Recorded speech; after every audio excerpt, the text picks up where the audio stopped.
राधे महाराज जी। महाराज जी, आत्मा जब मृत्यु लोक में जन्म लेती है तो कैसे जाने कि वो कहाँ से आई है और जब शरीर छोड़ेगी कहाँ जाएगी? किसी को पता नहीं, ये उसको पता है, ये किसी दूसरे को पता नहीं। सत्य बात ये है, हमें एक शक्ति दी है विस्मृति, वो भुलवाती रहती। जैसे थोड़ी देर याद करो, हम लोग गर्भ में थे माता के, श्वास लेने की भी जगह नहीं थी, नाभि के कनेक्शन से हमारे जीवन का पोषण हो रहा था और हम जिंदा थे।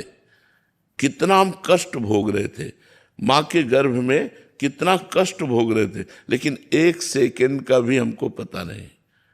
माया ने विस्मृति के गर्त में, इसी जन्म की बात है। मान लो कोई 45 वर्ष का तो 45 वर्ष पहले की बात है, कोई 20 वर्ष का है तो 20 वर्ष पहले की बात है, लेकिन एक सेकंड का भी हमको ज्ञान नहीं है कि मैं माँ के गर्भ में कैसा दुख पा रहा था। ये भगवान की माया में एक विस्मृति शक्ति है जो सब विस्मरण करा देती है। अब जैसे पूछा जाए 3 दिन पहले आपने दोपहर में क्या पाया था, तो आपको सोचना पड़ेगा, नहीं सिर्फ 3 दिन की बात में सोचना पड़ेगा, वो विस्मृति के गर्त में डालती रहती है। तो ऐसे ही हम जो पीछे किस योनि में थे, अब किस योनि में जाएंगे, ये सिद्ध पुरुष जानता है।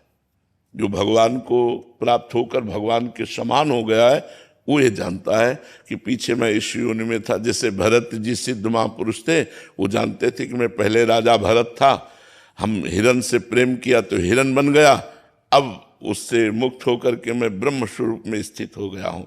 तो ये सिद्ध पुरुष जानते हैं, साधारण पुरुष नहीं जानते हैं कि आत्मा कहाँ से आई है, किस योनि में प्राप्त होगी। ये